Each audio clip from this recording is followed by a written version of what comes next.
नमस्कार मित्रों। आज चिंतन में सत्य की जीत। सत्यमेव जयते।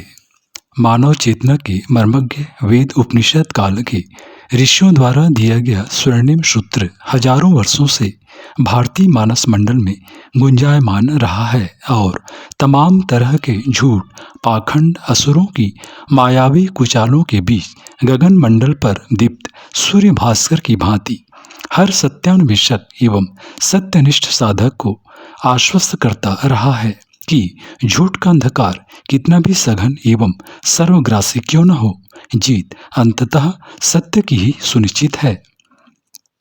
यह हर व्यक्ति, समूह, समाज, देश एवं संस्कृति की सत्य कथा है। सदियों की अनुभूतियों से सनी रोमांचक गाथा है। विश्व भर की संस्कृतियां आई और गईं, लेकिन भारतीय संस्कृति इसी सत्य के बल पर आज भी काल के भाल पर अपनी गौरव गाथा की कहानी बयां कर रही है। इसको कितने आघात सहने पड़े, अनगिनत रक्त रंजित पलों से गुजरना पड़ा, विदेशी आक्रांताओं के विप्लवी प्रवाह के बीच कितनी बार लगा कि इसका अस्तित्व समाप्त हो चला, लेकिन धर्म और सत्य में प्रतिष्ठित इसकी कालजयी चेतना की अंतर्धारा सदैव प्रभावित रही और अंततः अतुलनीय त्याग बलिदान से भरे दुर्धर्ष संघर्ष के पश्चात 15 अगस्त 1947 के दिन देश राजनीतिक स्वतंत्रता को प्राप्त हुआ। पिछले कई दशकों में तमाम तरह के संघर्षों के बीच भारत को गुजरना पड़ा। बीच में तो यहाँ तक लगा कि पुनः जैसे अंधेरा इसे ढकने वाला है। देश में तब किसी तरह के नेतृत्व का सर्वथा अभाव दिखा। तब लगता था कि जैसे देश भगवान भरोसे चल रहा है और विश्व पटल पर देश का एक दयनीय अवस्था में खड़ा दिखता था। यह देश का संक्रमण काल था और आंतरिक संगठन का काल था। इसके उपरांत पुनः देश का संस्कृति सत्य जिस प्रखरता के साथ उभरा है, उससे प्रतीत होता है जिसके सत्य का सूर्य विश्व के गगन मंडल पर लालिमा के साथ आश्वस्त करने लगा है कि अगला दशक भारत का है एवं ज्ञान विज्ञान से लेकर संस्कृति एवं धर्म अध्यात्म क्षेत्र में भारतवर्ष को अपनी उसी गौरवमयी भूमिका में विश्व का मार्गदर्शन करना है, जैसा कभी वह जगत गुरु के रूप में करता आया है। यही हर समूह, समाज एवं व्यक्ति की कहानी है। जीवन में सत्य का साधक कभी असत्य के अंधकार से नहीं घबराता, न ही हार मानता है, बल्कि झूठ का हर प्रहार उसे अपने सत्य के प्रति और सुदृढ़ एवं एकजुट करता है, जबकि झूठ का आवरण अधिक देर तक टिका नहीं रह सकता। काल की अग्नि परीक्षा की घड़ियों में उसकी कलई उतरती देर नहीं लगती। साथ ही झूठ एवं अधर्म भीतर से सदैव दुर्बल होता है, भयाक्रांत रहता है। कहावत भी है कि झूठ के पांव नहीं होते और फिर एक झूठ को छुपाने के लिए 100 झूठ बोलने पड़ते हैं। इस तरह झूठ अपने ही चक्रव्यूह में फंस जाता है और अपने अंतर विरोधियों के दबाव में देर सवेर ढेर हो जाता है। यदि झूठ, अधर्म, असुरता, धूर्तता का साम्राज्य फल फूल रहा है, तो समझो कि अभी उसके पुण्य प्रबल हैं और शोषित के पुण्य क्षीण हैं। झूठ अपने कुकर्मों की अंतहीन श्रृंखला के साथ अपने पुण्यों को तीव्रता से क्षय करता है। फिर कहावत है कि जब पाप का घड़ा भरता है तो उसका फूटना तय है। इस तरह झूठे एवं अधर्मी कर्म अधिक देर तक सत्य की सत्ता पर शासन नहीं कर सकते। फिर सत्य जब संगठित होता है, एकजुट होता है, तो उसके सामने झूठ का धाराशायी होना तय है। भारतवर्ष की दीर्घकालीन गुलामी के गर्भ में झांक कर देखें तो यही सत्य स्पष्ट होता है। उत्तरी सीमा से विदेशी आक्रांताओं का प्रवेश तभी संभव हो पाया जब क्षेत्रीय राजा स्वयं में ही लड़ रहे थे। फिर भीतर घातियों ने भी इनके प्रवेश में सहायता की।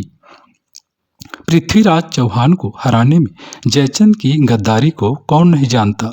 मुगलों का भारत भूमि पर भारत भी अपनी तमाम तरह की अधर्मी, शातिर, क्रूर नीतियों के बावजूद सैकड़ों वर्ष चला, लेकिन पंजाब में सिख गुरुओं तथा दक्षिण में वीर मराठाओं की शक्ति एवं धर्मयुक्त संगठित विद्रोह के समक्ष उनका सैन्य बल, शासन बल कभी फीके पड़े। मध्यकाल में भक्ति आंदोलन की अंतर्धारा इस सत्य एवं धर्म की चेतना को भीतर ही भीतर पोषित करती आई और विकट समय में जनता को जीने का सहारा प्रदान करती आई। तभी काल के थपेड़ों के बीच मुगल सत्ता का भी अवसान हुआ। भारत में व्यापार करने आई ब्रिटिश इंडिया कंपनी भारतीय रजवाड़ों की आंतरिक दुर्बलता एवं अंतर्विरोधों के चलते धीरे धीरे देश पर कब्जा कर पाई, लेकिन सत्य एवं धर्म चेतना के आधार पर प्रवाहित सांस्कृतिक नवजागरण की लहर विदेशी हुकूमत को उखाड़ फेंकने का जज्बा देशवासियों में आरोपित कर गई। आश्चर्य नहीं कि स्वतंत्रता संग्राम में देश की खातिर अपना सर्वस्व निछावर करने का जज्बा युवाओं में, हर नागरिक में इसी धर्म चेतना के आधार पर आया था, जो भारत को महज मिट्टी का टुकड़ा नहीं बल्कि मां मानता था। इस आंदोलन की नींव जहां स्वामी विवेकानंद के आग्नेय विचारों के साथ थी, तो वहीं श्री अरविंद इसको हवा देने वाले क्रांति दूत महानायक बने थे।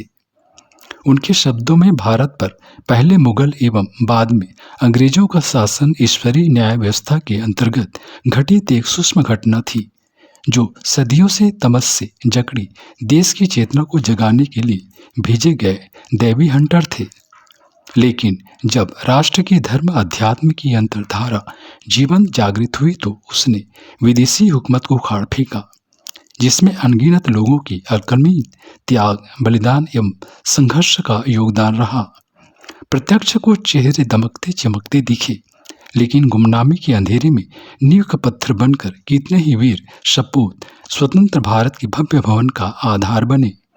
हर जिम्मेदार व स्वाभिमानी देशवासी का ऐसे में यह कर्तव्य बनता है कि वह अपने पुरखों के त्याग, बलिदान व तप की गाथाओं को याद रखे, साथ ही चारों ओर व्याप्त असुरता के अंधकार से न घबराएं। अपने अंतिम चरणों में इसकी कालिमा अपने आसुरी अट्टहास के साथ पुरजोर प्रहार करने वाली है, लेकिन सत्य जीत की धर्म की ही होनी है। मित्रों, यह काल की दीवार पर लिखा गया महासत्य है, शाश्वत तथ्य है, जिसका उच्चारण करते हुए हर सत्यनिष्ठ नागरिक को अपने त्याग, तप, सत्य एवं धर्म के भाव को और प्रचंड करते हुए धर्म की स्थापना की इस मर्मज्ञ महायज्ञ में अपना भाव भरा योगदान देते हुए सत्य की इस अंतिम जीत का साक्षी बनना है।